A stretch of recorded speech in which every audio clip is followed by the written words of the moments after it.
내 아들 잡아먹은 불효시 같은 년, 여기가 감히 어디라고 또 찾아와? 이 소금이나 처먹고 당장 내 집에서 꺼져. 여러분, 세상에 이런 시어머니가 또 있을까요? 영하 20도, 코끝이 시려 눈물이 절로 나는 엄동설안이었습니다. 남편 49제 되는 날, 무릎 꿇은 며느리한테 시어머니가 얼음물을 끼얹었습니다.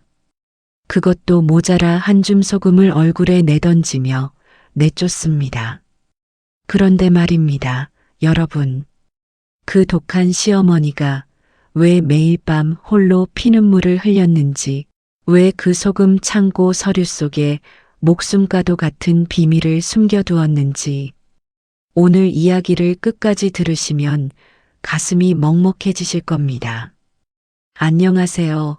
우리네 인생 이야기를 들려드리는 마장 마음극장입니다. 본격적인 이야기 시작 전에 지금 구독과 좋아요 한 번씩만 눌러주신다면 여러분의 작은 관심이 이런 이야기를 계속 만들 수 있는 힘이 된답니다. 자, 그럼 이제 본격적으로 이야기 시작하겠습니다. 유난히도 추웠던 어느 겨울날, TV에서는 연일 한파 특보가 울려 퍼졌고 서울 하늘엔 한방눈이 아니라 얼음 같은 진눈깨비가 내렸습니다. 혜성그룹. 그 이름만 들어도 고개가 절로 숙여지던 대한민국 10대 재벌 중 하나였습니다. 서울 성북동 언덕배기에 자리 잡은 혜성그룹 본가는 담장만 해도 어른 키의 3배는 좋게 되었고 대문은 궁궐 문짝처럼 묵직한 철문이었습니다. 그 대문 앞 차가운 시멘트 바닥 위에 한 여인이 무릎을 꿇고 있었습니다. 28살 서연지, 혜성그룹 장남 민석의 아내였습니다. 연지는 검은 상복 차림이었습니다. 남편 민석의 49제가 바로 오늘이었거든요. 품에는 7살 난 아들 우진이를 꼭 안고 있었는데 아이의 이마가 불덩이처럼 뜨거웠습니다. 사흘째 열이 내리지 않았습니다. 어머님, 제발 문 좀 열어주세요. 우진이가 열이 심해요. 약을 먹여야 해요. 제발요, 어머님. 연지의 목소리는 이미 쉬어 있었습니다. 새벽부터 이 자리에 꿇어앉아 몇 시간째 애원하고 있었거든요. 입술은 파랗게 질렸고 손끝은 감각을 잃은 지 오래였습니다. 그때였습니다. 기익. 육중한 철문이 열리는 소리가 났습니다. 연지는 반가운 마음에 고개를 번쩍 들었습니다. 드디어 시어머니가 마음을 돌리셨구나. 우진이를 살릴 수 있겠구나 싶었습니다. 그런데 말입니다, 여러분. 철문 사이로 나타난 시어머니 박 여사의 손에는 따뜻한 이불도 약봉지도 들려있지 않았습니다. 대신 커다란 양동이가 들려 있었는데 그 안에는 얼음 조각이 둥둥 떠 있었습니다. 어머님? 연지가 미처 말을 잇기도 전이었습니다. 쾅! 얼음물이 연지와 우진이의 머리 위로 쏟아져 내렸습니다. 우진이의 비명이 겨울 하늘을 찢었습니다. 연지는 본능적으로 아이를 감싸 안았지만 이미 둘 다 온몸이 흠뻑 젖어버렸습니다. 영하의 날씨에 젖은 옷은 순식간에 얼어붙기 시작했습니다. 박 여사가 입을 열었습니다. 그 목소리는 한겨울 북풍보다 더 차가웠습니다. 내 인연, 내 아들 잡아먹은 것도 모자라 감히 여기가 어디라고 발을 들여? 어머님, 왜 이러세요? 우진이가 죽을 것 같아요. 연지가 덜덜 떨며 애원했지만 박 여사는 눈 하나 깜짝하지 않았습니다.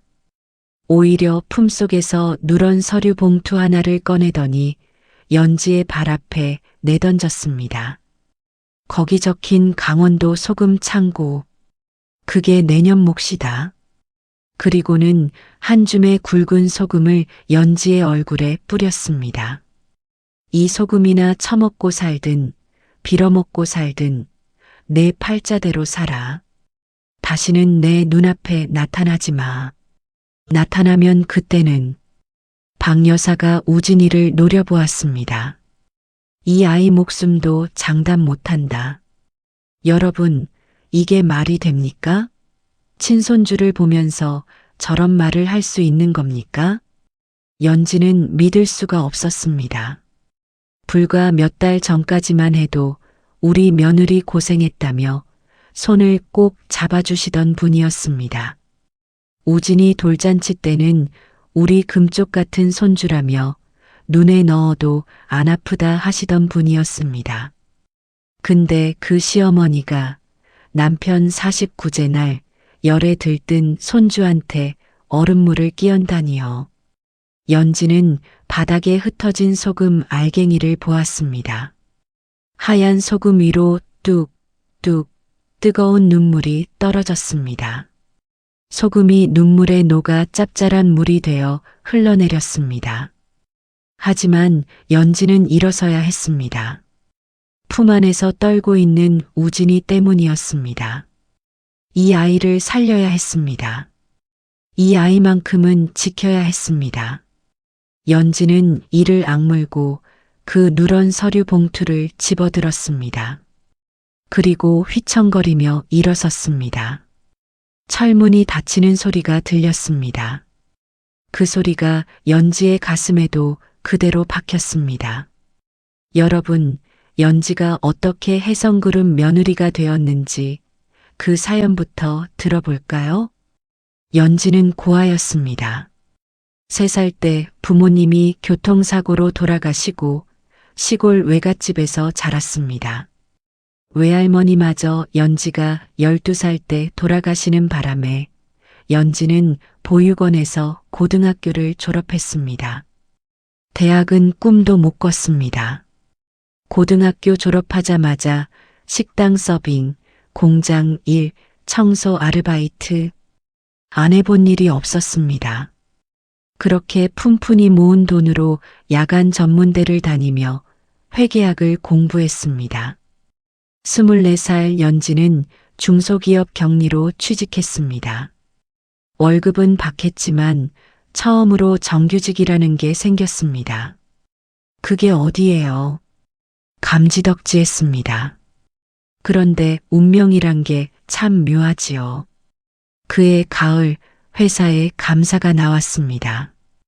혜성그룹에서 인수합병을 검토한다며 실사팀이 온 거였습니다. 그 팀을 이끄는 사람이 바로 혜성그룹 장남 강민석이었습니다. 민석은 31살이었습니다. 재벌가 도련님답지 않게 수더분하고 따뜻한 사람이었습니다.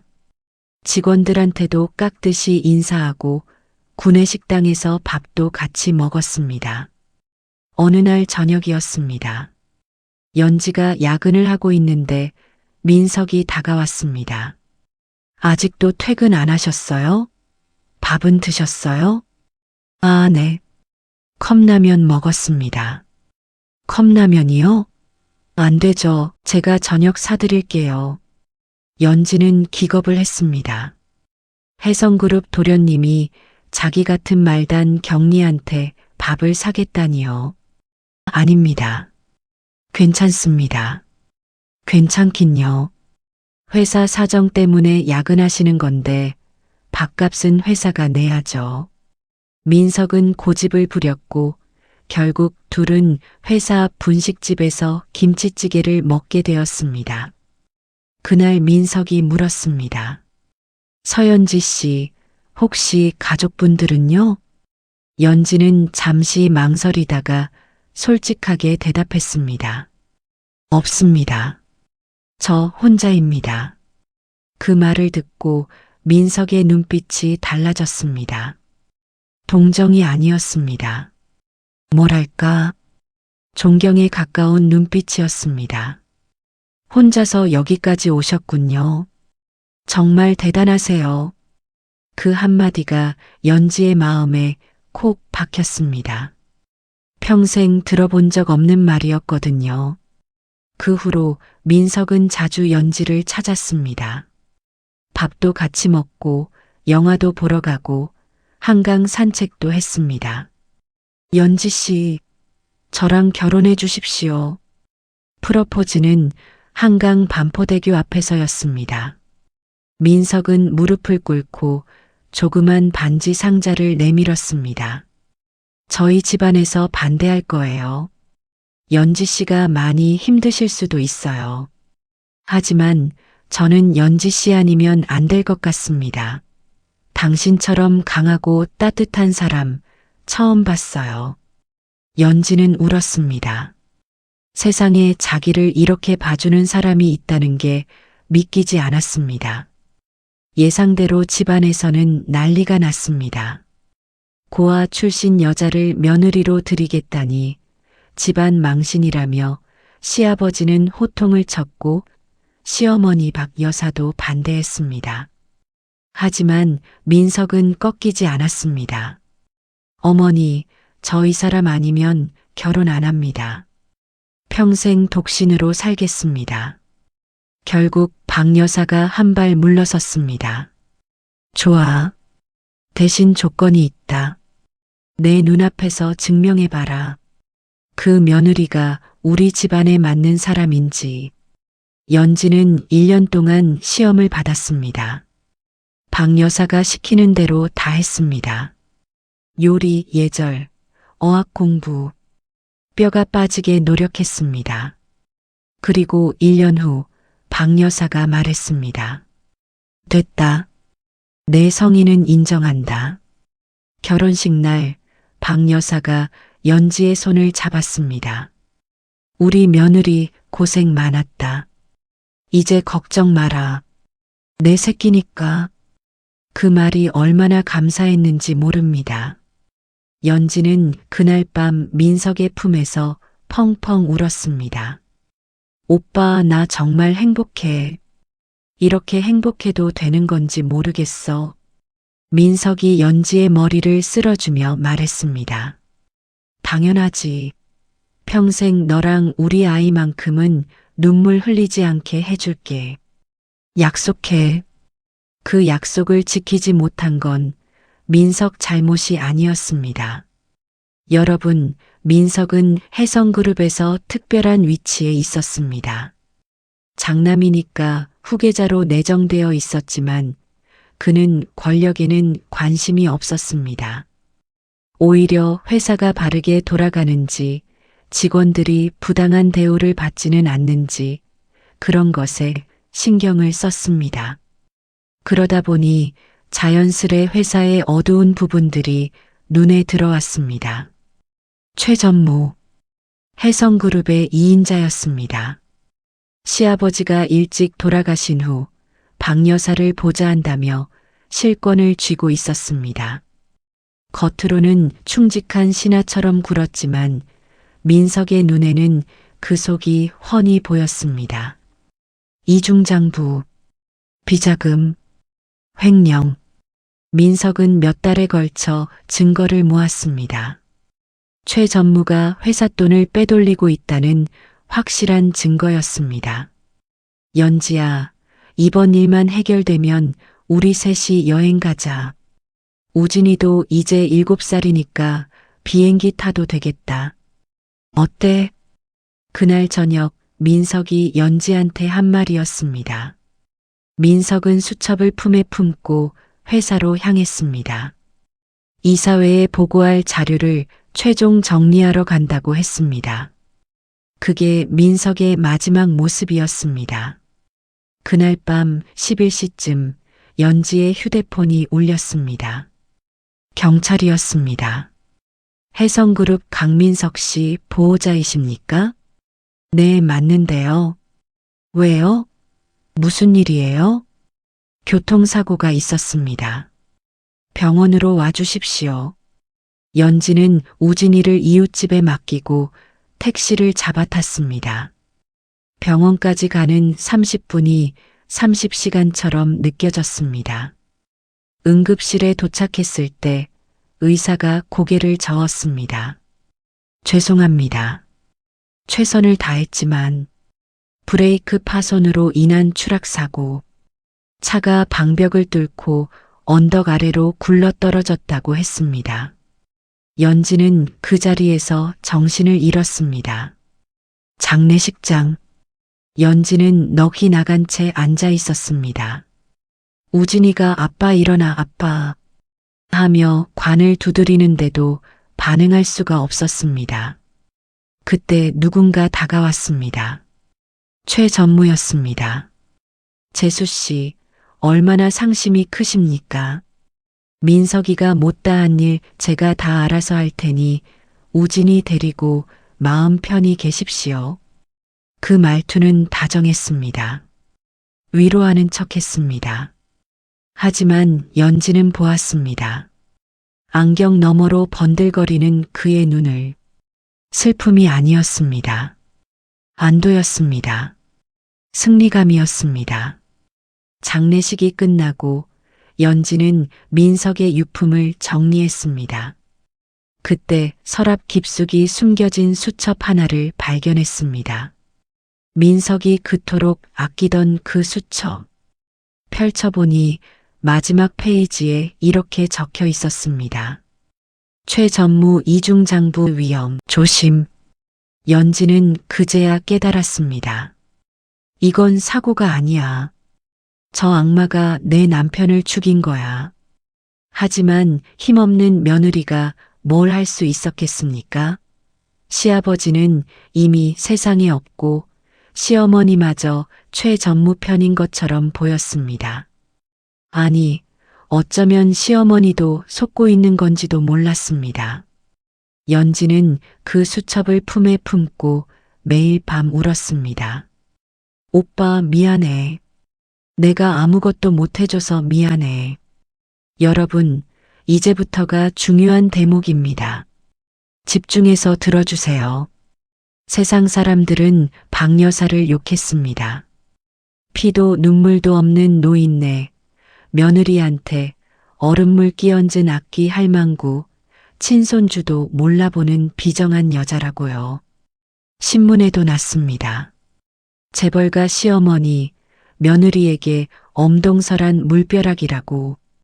댓글은 온통 박 여사를 비난하는 글로 도배되었습니다.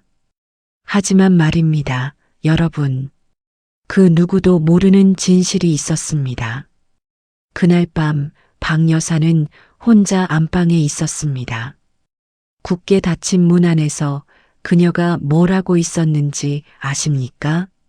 자기 허벅지를 꼬집고 있었습니다. 피가 나도록 살을 쥐어뜯으며 오열하고 있었습니다. 박 여사는 알고 있었습니다. 전부 다요. 최 전무가 아들 민석을 죽였다는 것. 그리고 이제 며느리와 손주까지 사고로 위장해서 없애려 한다는 것. 최 전무의 수아들이 집안 곳곳에 깔려 있었습니다. 운전기사, 경호원, 심지어 가정부까지. 박 여사가 무슨 말을 하는지, 누구를 만나는지 전부 보고되고 있었습니다. 박 여사도 처음에는 믿지 않았습니다. 최 전무가 설마 했습니다. 40년 가까이 함께 일한 사람이었으니까요. 하지만 민석이 죽고 나서 박 여사는 최 전무의 진짜 얼굴을 보았습니다. 이사회에서 자신을 슬슬 배제하기 시작했고 결정권을 하나둘 뺏어갔습니다. 충직한 직원들은 하나씩 회사에서 밀려났습니다. 어느 날 밤 박 여사는 최 전무의 통화를 엿들었습니다. 며느리, 그거야 쉽지. 손주까지 한 방에 처리하면 재산 문제 깔끔해져. 교통사고로 하든 가스 폭발로 하든. 박 여사는 그 자리에서 심장이 멎는 줄 알았습니다. 내 며느리, 내 손주, 저 악마가 죽이려 한다. 어떻게 해야 할까? 경찰에 신고. 증거가 없었습니다. 민석이 모은 이중장부는 이미 사라진 뒤였습니다. 최 전무는 경찰, 검찰에도 손을 써놓은 상태였습니다. 정면으로 맞서면? 그럼 박 여사 자신까지 사고를 당하고 연지와 우진이는 더 위험해질 뿐이었습니다. 박 여사는 밤새 고민하고 또 고민했습니다. 그리고 결론을 내렸습니다. 방법은 하나뿐이다. 내가 직접 저 아이들을 버리는 것처럼 꾸미자. 세상 사람들이 다 볼 수 있게 최 전무 앞에서 며느리를 내쫓자. 그러면 최 전무는 굳이 손을 쓸 필요가 없어진다. 이미 쫓겨난 며느리와 손주는 위협이 아니니까. 그래서 박 여사는 악기가 되기로 했습니다. 49제 날 일부러 기자들을 불렀습니다. 일부러 얼음물을 끼얹었습니다. 일부러 소금을 던지며 욕을 했습니다. 내 아들 잡아먹은 년. 그 말을 할 때 박 여사의 가슴은 천갈래 만갈래로 찢어졌습니다. 우진이의 울음소리에 눈앞이 캄캄해졌습니다. 하지만 내색하면 안 됐습니다. 최 전무의 눈이 지켜보고 있었으니까요. 연지에게 던져준 그 누런 서류 봉투. 거기에 강원도 소금 창고 주소가 적혀 있었습니다. 아무도 모르는 곳, 최 전무도 모르는 곳, 박 여사가 오래전 비밀리에 사둔 땅이었습니다. 그리고 그 서류 사이에 박 여사는 작은 쪽지 하나를 숨겨두었습니다. 기다려라. 소금은 썩지 않는다. 때가 되면 바닥이 열릴 것이다. 연지야, 미안하다. 이렇게 해야만 너희가 산다. 이 악기 같은 시어미를 용서해라. 박 여사는 그날 밤 우진이의 돌잔치 사진을 꺼내 들었습니다. 환하게 웃고 있는 손주의 얼굴을 쓰다듬으며 소리 없이 오열했습니다. 매일 낮에는 연지의 욕을 했습니다. 그년이 내 아들을 잡아먹었다고. 최 전무 앞에서 일부러 더 독하게 굴었습니다. 하지만 매일 밤에는 비밀리에 연락책을 통해 연지가 강원도에 무사히 도착했는지 확인했습니다. 연지가 아프지는 않은지, 우진이가 밥은 먹는지. 내 새끼들, 조금만 버텨다오. 이 할미가 반드시 너희 살릴 길을 만들어 놓을 테니. 강원도 동해안 끝자락. 겨울 바닷바람이 칼처럼 살을 베는 곳이었습니다. 연지와 우진이는 버스를 4번이나 갈아타고 그 외딴 곳에 도착했습니다. 시어머니가 던져준 서류에 적힌 주소를 찾아갔을 때 연지는 그 자리에 주저앉았습니다. 창고라고요? 그건 창고가 아니었습니다. 폐가였습니다. 천장은 반쯤 내려앉아 하늘이 보였고 벽에는 곰팡이가 시커멓게 피어 있었습니다. 바닥에는 쥐똥이 여기저기 굴러다녔고 구석에서는 쥐들이 찍찍거리며 도망갔습니다. 유리창은 깨져 있었습니다. 밖에서 불어오는 바람이 창고 안을 휩쓸었습니다. 밖이나 안이나 온도 차이가 없었습니다. 엄마. 7살 우진이가 연지의 옷자락을 잡아당겼습니다. 아이의 얼굴은 새하얗게 질려 있었습니다. 엄마, 여기서 자는 거야? 집에 가고 싶어. 서울 집에 가고 싶어. 연지는 대답할 수가 없었습니다. 목이 메어서요. 엄마, 할머니가 우리 진짜 버린 거야? 할머니가 우리 미워해? 여러분, 7살짜리 아이가 하는 말입니다. 자기를 세상에서 제일 예뻐해 주던 할머니가 얼음물을 끼얹고 쫓아냈으니 아이 입장에서는 그렇게 생각할 수밖에 없었겠지요. 연지는 아이를 끌어안고 통곡했습니다. 아니야, 우진아. 할머니가 우리 보고 강해지라고 여기 보내신 거야. 할머니는 우리 미워하지 않아. 절대로. 연지 자신도 믿지 못하는 말이었습니다. 하지만 아이한테 뭐라고 해야 합니까? 할머니가 우리를 버렸다고, 세상에 우리 편은 이제 아무도 없다고 말할 수는 없었습니다. 연지는 울고 또 울었습니다. 아이를 안고 밤새 울었습니다. 쥐들이 발등 위를 지나가도, 바람이 뼛속까지 파고들어도 그저 울 수밖에 없었습니다. 다음 날 아침 연지는 일어났습니다. 울고 있을 시간이 없었습니다. 먹을 게 없었습니다. 가진 돈이라고는 지갑에 든 몇만 원뿐이었습니다. 창고 한 구석에 쌓여 있던 소금 가마니, 시어머니가 남긴 유일한 재산이었습니다. 연지는 그 소금으로 밥을 지었습니다. 쌀 한 줌에 물 넣고 소금 조금 넣어서 죽을 끓였습니다. 짭짤한 소금죽. 그게 모자의 첫 끼니였습니다. 연지는 억지로 웃으며 아이 입에 죽을 떠넣었습니다. 아이가 눈물을 삼키며 죽을 먹는 모습을 보면서 연지는 속으로 다짐했습니다. 그래, 죽으라는 법은 없다. 어떻게든 살아남자. 이 아이를 위해서. 낮에는 마을로 나가 일거리를 찾았습니다. 아무도 서울에서 온 젊은 여자를 쉽게 써주지 않았습니다. 그래도 연지는 포기하지 않았습니다. 빵집 뒷문을 두드렸습니다. 아주머니, 허드렛 일이라도 시켜주세요. 뭐든 할게요. 빵집 주인 할머니는 연지를 위아래로 훑어보았습니다. 때 묻은 옷, 갈라진 손, 그리고 간절한 눈빛. 아이고 어째서. 들어와요. 반죽 청소나 할 수 있음 도와줘요. 그날부터 연지는 빵집에서 일했습니다. 새벽 4시에 일어나 빵집으로 갔습니다. 밀가루 포대를 나르고 반죽통을 씻고 바닥을 쓸었습니다. 손은 트다 못해 피가 터졌습니다. 동상에 걸려 손가락이 퉁퉁 부었습니다. 하지만 연지는 불평하지 않았습니다.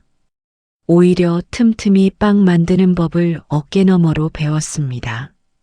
반죽하는 법, 발효시키는 법, 굽는 온도와 시간. 밤에는 창고로 돌아와 곰팡이 핀 바닥을 걸레질했습니다. 쥐구멍은 시멘트 반죽으로 막았습니다. 깨진 유리창은 비닐로 대충 막았습니다. 그렇게 하루하루가 지나갔습니다. 여러분, 자식을 지키기 위해 쥐 소굴 같은 창고에서 맨손으로 바닥을 닦던 이 엄마의 심정, 상상이 가십니까?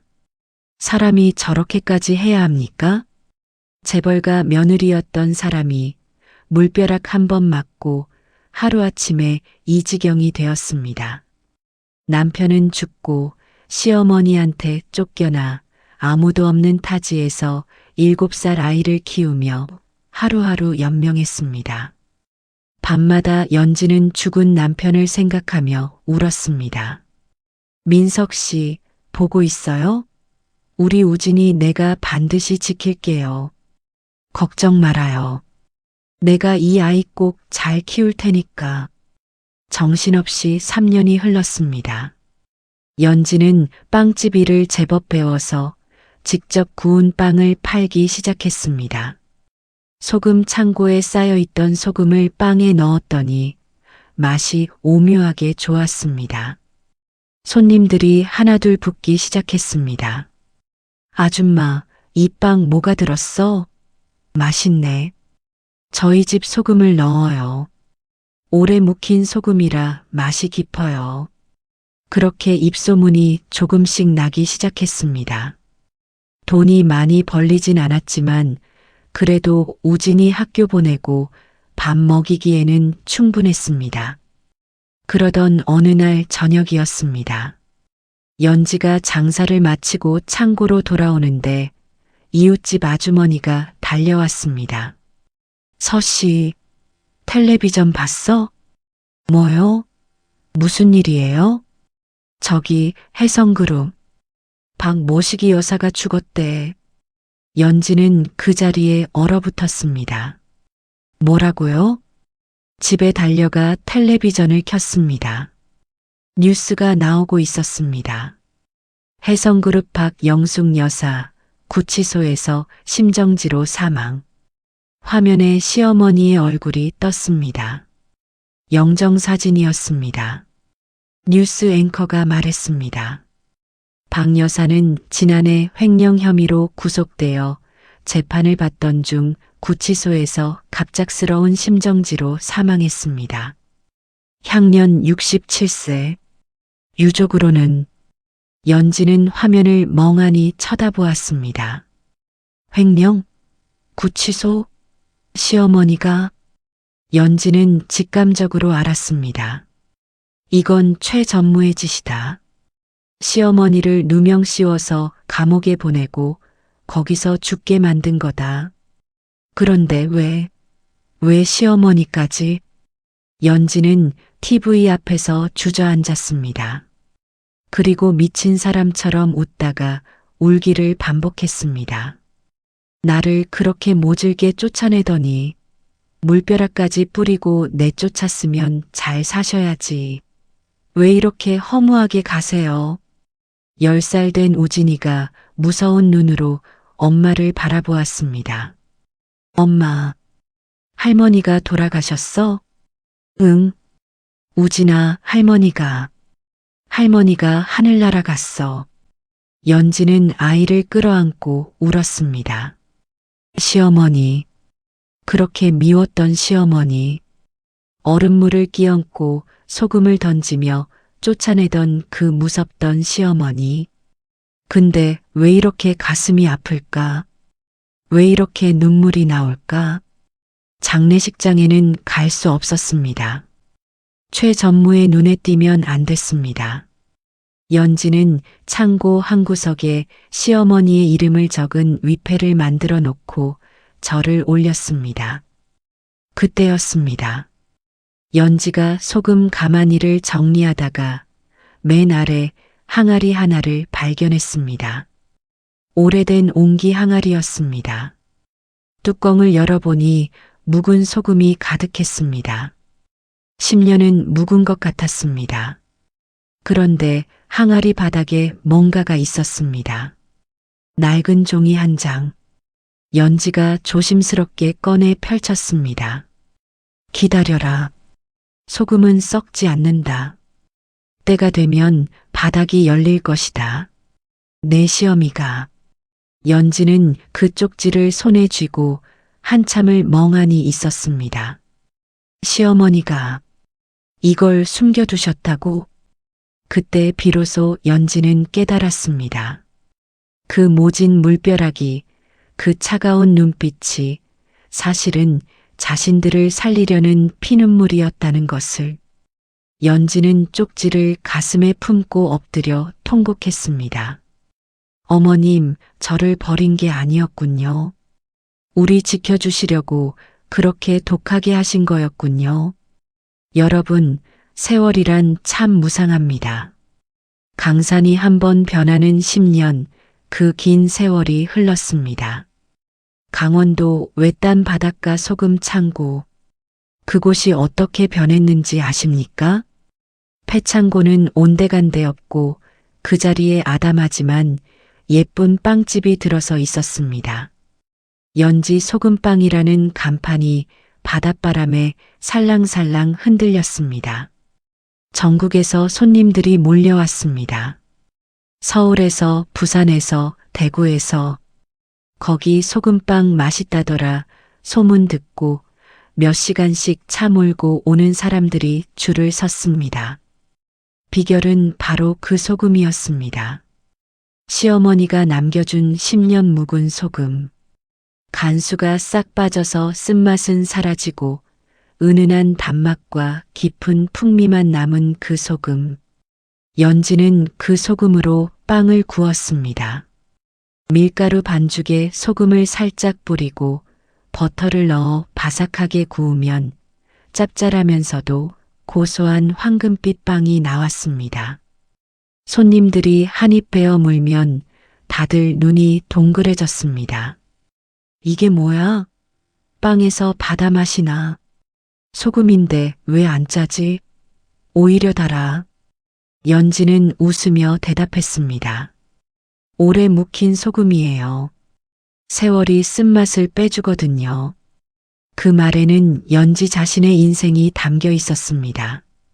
10년이라는 세월이 연지의 한도, 분노도, 서름도 다 빼주었습니다.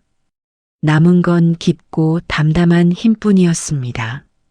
엄마, 오늘 줄이 저 끝까지 서 있어요. 17살이 된 우진이가 달려왔습니다. 아빠 민석을 쏙 빼닮은 훤칠한 청년이었습니다. 공부도 잘해서 전교 1등을 놓치지 않았고, 그러면서도 엄마 빵 반죽 돕는 걸 부끄러워하지 않는 효자였습니다. 우진아, 고마워. 우리 아들이 얼마나 듬직한지 몰라. 에이, 뭐려. 엄마 혼자 고생하게 둘 수 없죠.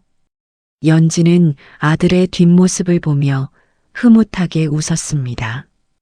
그러다가 문득 불안한 생각이 스쳤습니다.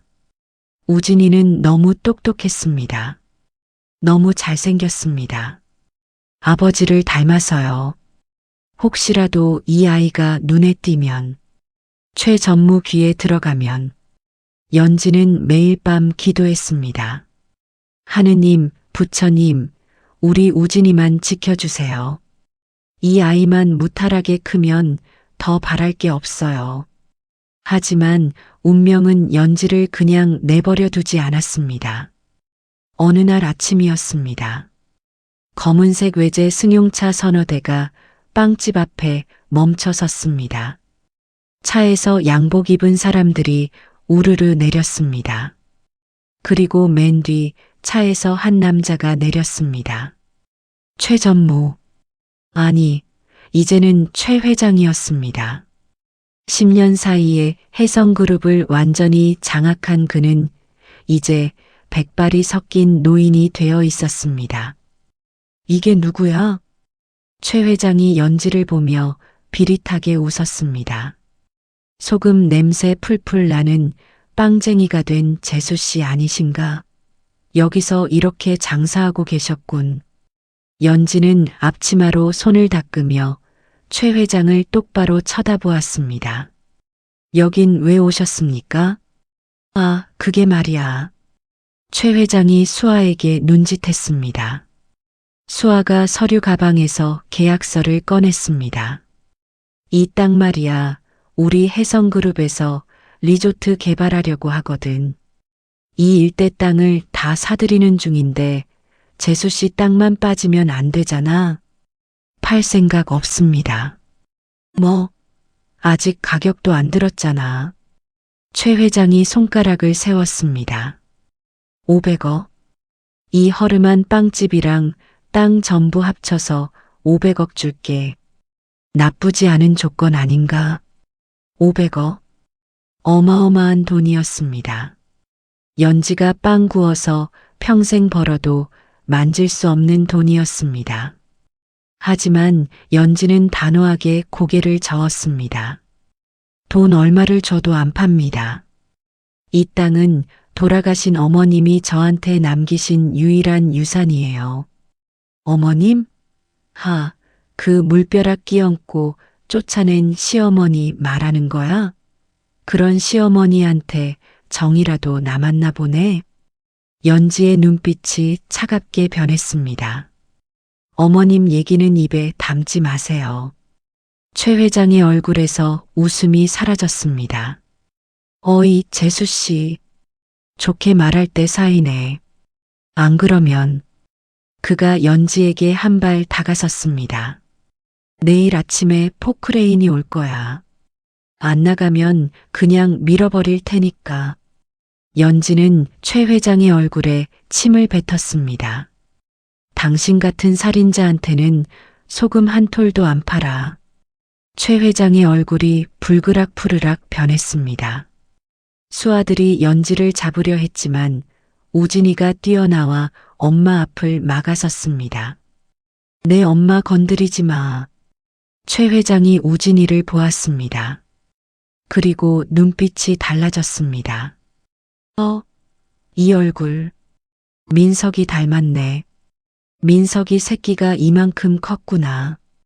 그 말에 연지가 우진이를 뒤로 밀었습니다. 우진아, 안으로 들어가. 우진이가 안으로 들어가자 최 회장이 희죽 웃었습니다. 좋아. 내일 아침까지 기다려줄게. 그때까지 결정해. 검은 차들이 먼지를 일으키며 떠났습니다. 그날 밤 연지는 잠을 이루지 못했습니다. 어떻게 해야 할까? 도망쳐야 할까? 아니면 새벽녘에 땅이 흔들렸습니다.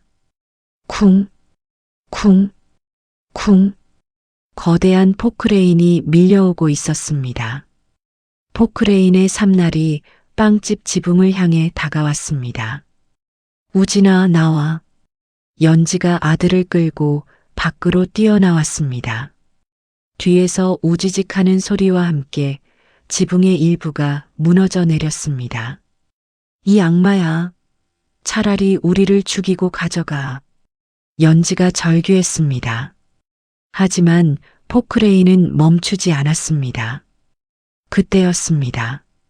포크레인의 거대한 삼날이 창고 바닥을 강하게 찍는 순간 쩍 하는 소리와 함께 콘크리트 바닥이 갈라졌습니다. 뭐야? 멈춰. 최 회장이 소리쳤습니다. 포크레인이 멈췄습니다. 갈라진 바닥 틈 사이로 뭔가가 보였습니다. 시커먼 흙이 아니었습니다. 은빛 강철문, 지하로 통하는 비밀 금고 문이었습니다. 최 회장이 달려왔습니다. 뭐야 이게? 금고. 수아들이 달려들어 흙을 걷어냈습니다. 거대한 강철 금고 문이 모습을 드러냈습니다. 아날로그 다이얼 방식의 잠금 장치가 달려 있었습니다. 최 회장이 연지의 멱살을 잡았습니다. 비밀번호가 뭐야? 말해. 몰라요. 저도 이런 게 있는 줄 몰랐어요. 최 회장이 주머니에서 칼을 꺼내 연지의 목에 들이댔습니다. 말 안 해? 진짜 죽여버린다? 제가 알아요. 그때 우진이가 앞으로 나섰습니다. 우진아.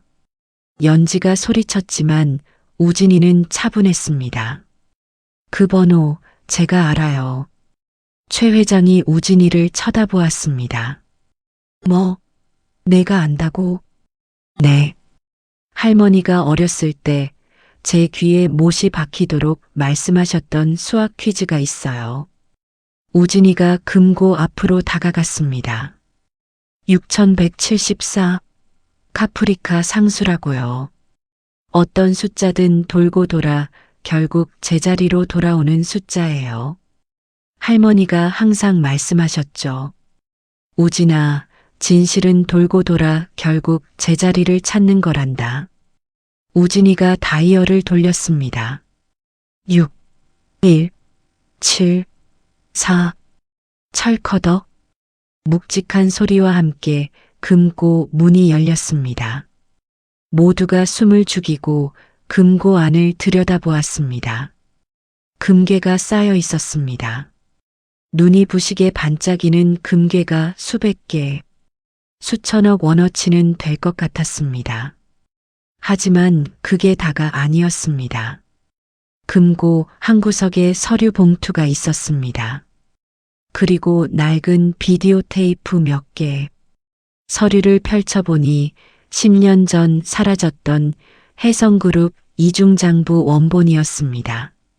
최 전무가 횡령하고 배임한 모든 증거가 거기 있었습니다. 그리고 비디오 테이프 라벨에는 이렇게 적혀 있었습니다. 강민석 살해 현장 최 전무 지시. 최 회장의 얼굴이 새하얗게 질렸습니다. 금고 안에 낡은 모니터 하나가 있었습니다. 우진이가 전원을 켰습니다. 지직거리는 화면이 잠시 흔들리더니 한 여인의 얼굴이 나타났습니다. 박 여사였습니다. 10년 전의 시어머니. 화면 속 박 여사는 야위어 있었습니다. 눈가에 깊은 주름이 패여 있었고 머리카락도 희끗희끗했습니다. 하지만 눈빛만큼은 단호했습니다. 영상 속 박 여사가 입을 열었습니다. 연지야. 그 한마디에 연지의 눈에서 눈물이 쏟아졌습니다. 이 영상을 보고 있다면 너희가 무사히 버텼다는 뜻이겠지. 10년을, 그 긴 세월을 내 며느리가 버텨냈구나. 박 여사가 눈물을 훔쳤습니다. 물벼락 맞던 내 얼굴, 엄마라고 부르며 울던 우진이 목소리가 환청처럼 매일 밤 들렸다. 잠을 못 잤어. 내가 무슨 짓을 한 건가 싶어서. 하지만 그 방법밖에 없었어. 최전무를 속이려면 내가 악귀가 되어야 했다. 진심으로 너희를 미워하는 것처럼 굴어야 했어. 그래야 저 악마가 너희를 건드리지 않을 테니까. 박 여사가 금고 안의 서류를 가리켰습니다. 이 서류들은 내 남편 민석이가 목숨과 바꾼 진실이야. 최 전무가 회사 돈을 빼돌리고 민석이를 죽인 증거. 내가 10년 동안 조금씩 모았어. 감옥에 가면서도 이것만은 지켰어. 그리고 저 금괴는 내가 소금 창고에서 견뎌낸 시간에 대한 보상이야. 이건 내 거야, 연지야. 우진이 거고 우리 가족 거야. 박 여사가 카메라를 똑바로 쳐다보았습니다. 연지야, 소금은 세상을 썩지 않게 한단다. 내가 그 짠 세월을 견뎠으니까 이제 이 증거들로 썩어 빠진 놈들을 심판해라. 그리고 박 여사의 목소리가 떨렸습니다. 사랑한다, 연지야. 내 새끼야. 내가 고아 출신이라고 처음에는 반대했지만 내가 최고였어. 미안하다. 그리고 고맙다. 화면이 꺼졌습니다. 연지는 모니터 앞에 무릎을 꿇고 오열했습니다. 어머님, 어머님. 17살 우진이도 눈물을 흘렸습니다. 할머니. 할머니가 우리를 미워한 게 아니었구나. 지켜주시려고 그랬던 거구나. 최 회장의 얼굴은 흙빛이 되어 있었습니다. 수아들은 이미 도망치기 시작했습니다. 한 달 후 해성그룹 주주총회가 열렸습니다. 최 회장의 연임안이 통과되려는 순간 대강당 문이 벌컥 열렸습니다. 연지가 들어왔습니다. 더 이상 소금 냄새 나는 빵쟁이가 아니었습니다. 당당한 여장부의 모습이었습니다. 그 뒤로 아들 우진이가 따라왔습니다. 저 여자가 왜 여기에? 최 회장이 당황했습니다. 연지가 단상으로 걸어 올라갔습니다. 주주 여러분, 저는 고 강민석 전무의 아내 서연지입니다. 오늘 여러분께 보여드릴 게 있습니다. 연지가 손짓하자 대형 스크린에 이중장부 내용이 띄워졌습니다. 그리고 10년 전 민석의 차에 누가 손을 댔는지 최 전무가 지시하는 녹취록이 흘러나왔습니다. 저건 조작이야. 가짜라고. 최 회장이 발버둥 쳤지만 이미 경찰들이 강당 안으로 들어오고 있었습니다. 연지가 최 회장 앞으로 다가갔습니다. 그리고 품에서 10년 묵은 소금 봉지를 꺼냈습니다. 이 소금이 뭔지 아세요? 연지가 물었습니다. 이건 10년 전 시어머니가 저한테 던지셨던 그 소금이에요. 저는 이 소금으로 죽을 끓여 먹으며 살아남았어요. 이 소금으로 빵을 구워 돈을 벌었어요. 연지가 소금 봉지를 최 회장의 머리 위에 쏟아부었습니다. 이건 내 남편의 피눈물이고 내 어머님의 한서린 눈물이에요. 받으세요. 하얀 소금이 최 회장의 머리와 어깨 위로 쏟아져 내렸습니다. 그는 발버둥 치다가 경찰에게 끌려갔습니다. 살인 교사, 횡령, 배임 혐의로 체포합니다. 수갑이 채워지는 소리가 강당에 울려 퍼졌습니다. 주주들이 박수를 쳤습니다. 서 여사님, 회장직을 맡아주십시오. 혜성그룹을 살려주십시오. 연지는 고개를 저었습니다. 저는 빵 굽는 사람 서연지로 살 때가 가장 행복합니다. 회사는 전문 경영인에게 맡기겠습니다. 저는 그저 우리 우진이가 바르게 크는 것만 지켜보겠습니다. 그리고 연지는 무대 아래로 내려왔습니다. 다시 강원도 바닷가. 폐창고가 있던 그 자리에 새 건물이 들어섰습니다. 연지 소금빵 카페 엠방 여사 기념관. 연지는 여전히 빵을 굽습니다. 10년 묵은 소금으로요. 손님들은 여전히 줄을 섭니다. 기념관 한쪽에는 박 여사의 영정사진이 걸려 있습니다. 그 옆에 민석의 사진도요. 매일 아침 연지는 갓 구운 소금빵을 두 영정 앞에 올립니다. 어머님, 오늘도 빵 잘 구웠어요. 민석 씨도 맛 좀 봐요. 17살이던 우진이는 어느덧 27 청년이 되었습니다. 서울대 경영학과를 졸업하고 지금은 혜성그룹 사회이사로 일하고 있습니다. 회장은 아닙니다. 어머니 말대로 전문 경영인이 회사를 맡고 우진이는 감시자 역할만 합니다. 엄마, 나 오늘 서울 갔다 올게. 그래, 밥 잘 챙겨 먹고. 우진이가 차를 타고 떠나자 연지는 바다를 바라봅니다. 바람에 소금기가 섞여 있습니다. 짭짤한 바람. 연지는 미소를 짓습니다. 어머님, 소금은 정말 썩지 않더라고요. 10년이 지나도 20년이 지나도 그 마음은 그대로예요. 고마워요, 어머님. 사랑해요. 바닷바람이 연지의 머리카락을 흩날립니다. 저 멀리 수평선 너머로 해가 떠오릅니다. 새로운 하루가 시작됩니다. 여러분, 오늘 이야기 어떠셨나요? 인생의 쓴맛이라고만 생각했던 소금이 사실은 나를 지켜주는 가장 단단한 방패였다는 사실이 가슴을 울립니다. 시어머니의 물벼락이 사실은 피눈물이었다는 것, 차갑게 내쫓은 것이 사실은 지극한 사랑이었다는 것. 세상에는 이렇게 말 못할 사연을 품고 사는 분들이 많습니다. 여러분도 혹시 지금 소금처럼 짠 인생의 시기를 지나고 계신가요? 잊지 마세요. 그 소금이 여러분을 썩지 않게 지켜주고 있다는 사실을요. 그리고 그 짠 세월이 지나면 여러분의 인생도 깊은 풍미를 가진 명품이 될 거예요. 오늘 이야기가 마음에 드셨다면 아직 누르지 않으신 분들은 구독과 좋아요 꼭 부탁드립니다.